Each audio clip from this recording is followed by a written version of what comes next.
Por un lado, una creciente ola de asesinatos a manos de pandilleros, violencia, extorsión, secuestros, asesinatos y por el otro, un gobierno reaccionando con redadas en masa, brutalidad policial, cambio de leyes, torturas en las cárceles y una comunidad por los derechos humanos que ha puesto el grito en el cielo.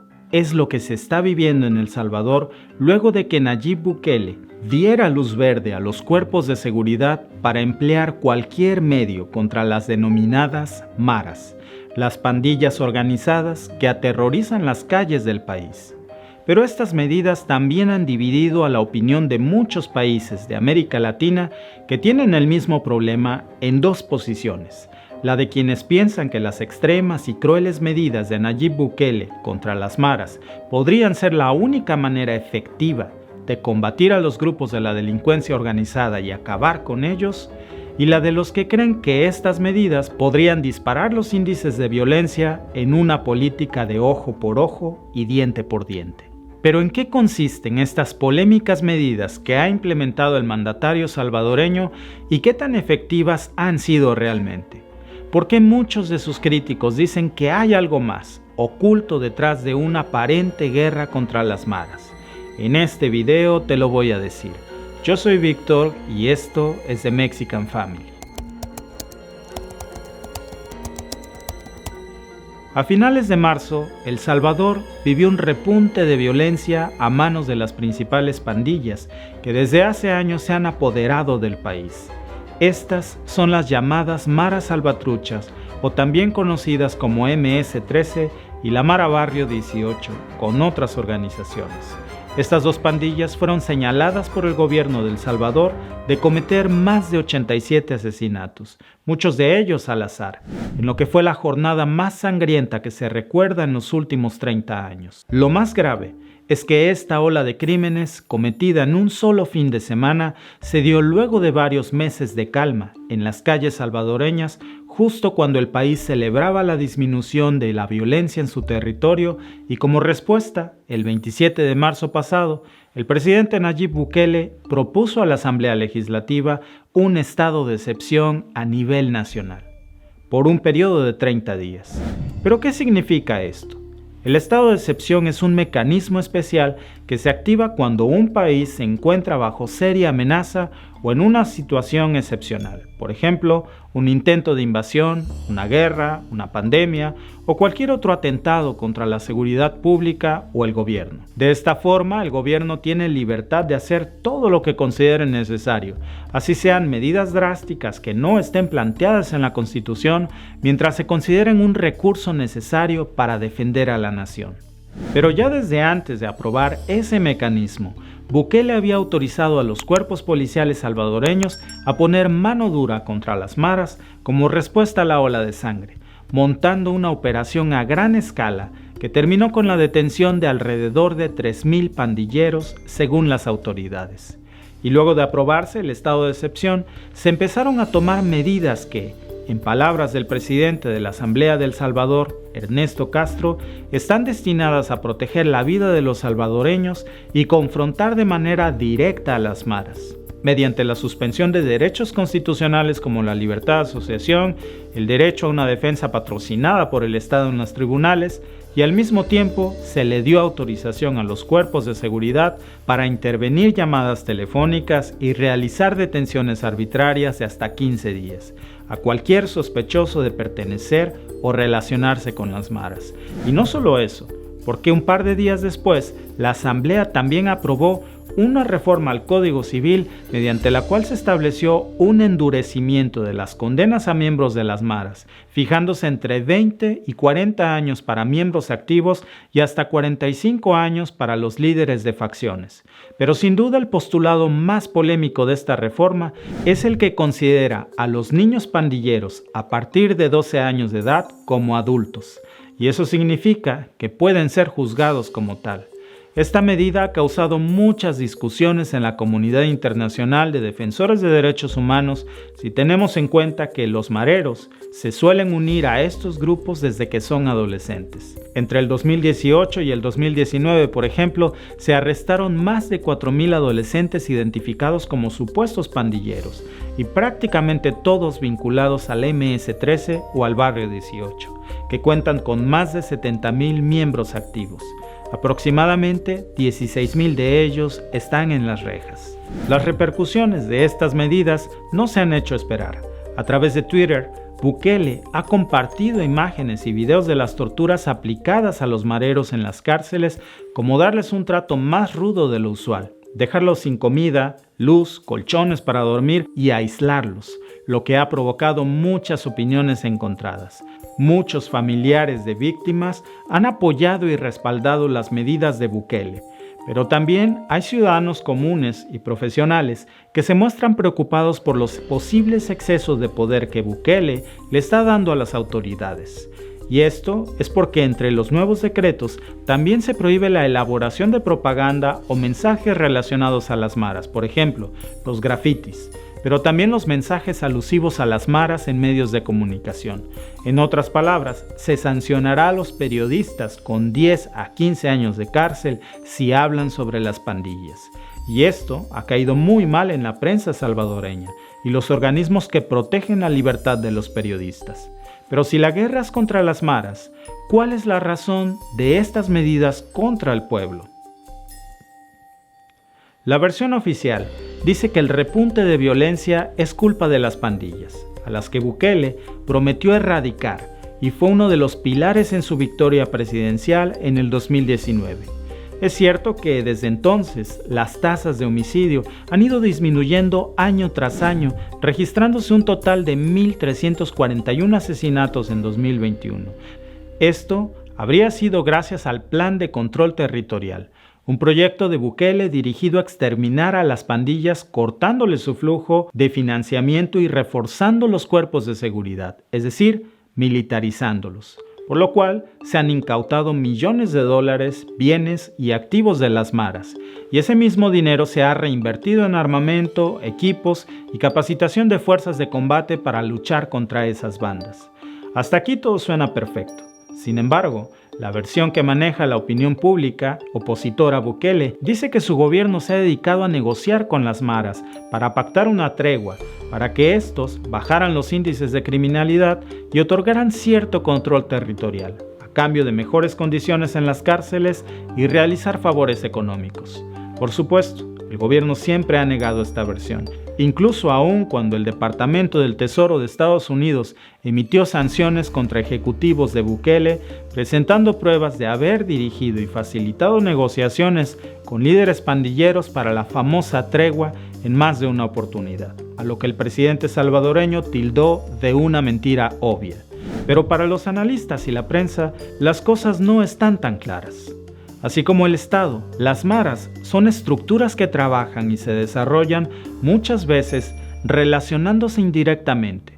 Y no sería la primera vez que un gobierno negocia un cambio de panorama con ellos. Pero aquí hay algo importante. Como el Estado ofrece beneficios y facilidades a pandillas a cambio, ellos deben responder influyendo en los factores sociales primero, que luego influirán en todo lo demás.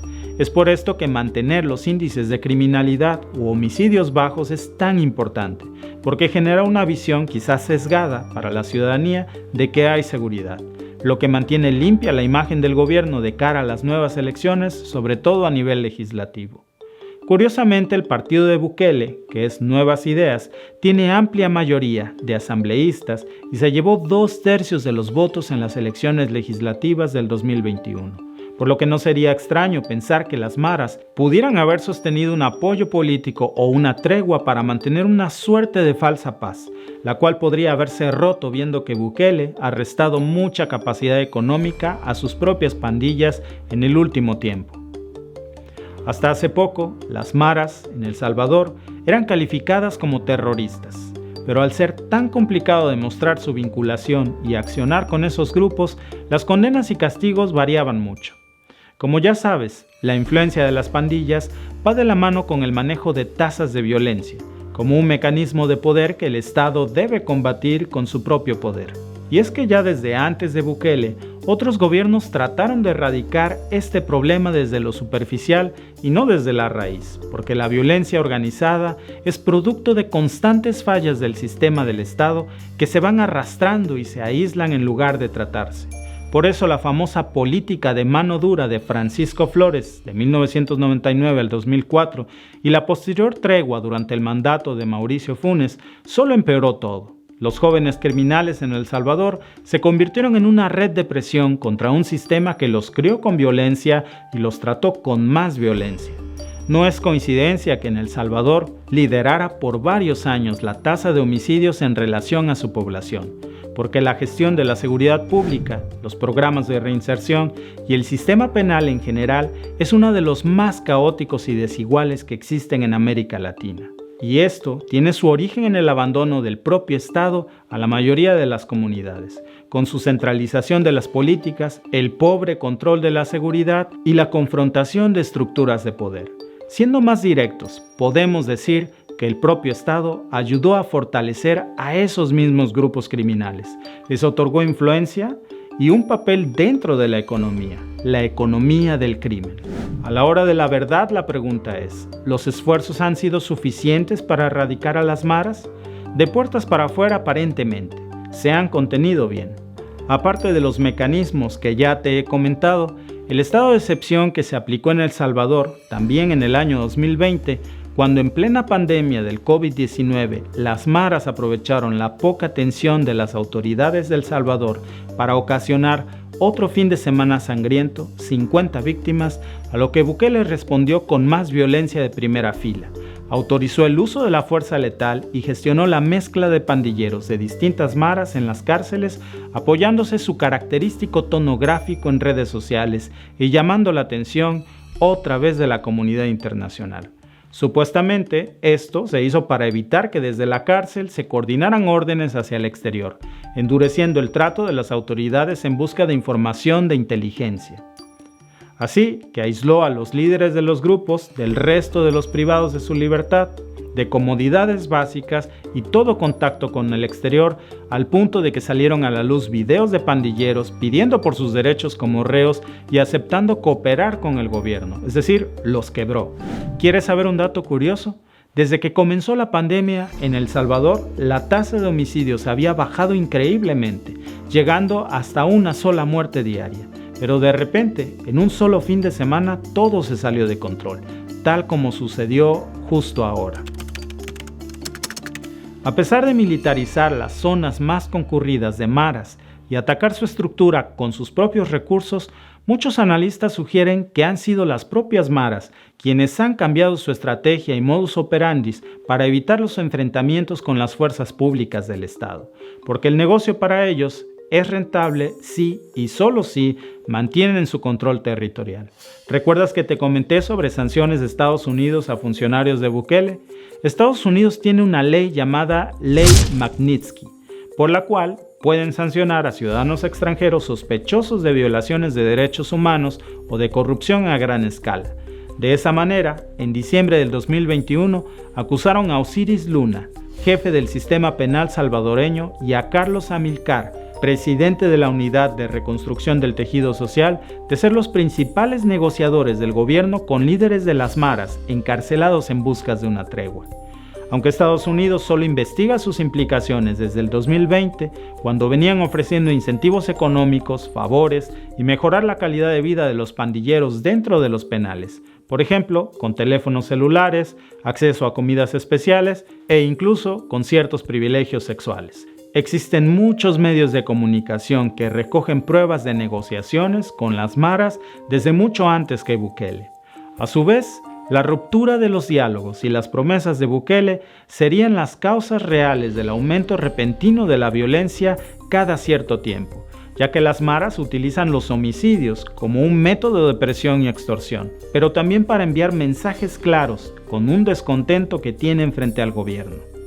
Es importante recordar que El Salvador es uno de los grandes focos para los protectores de derechos humanos en América Latina.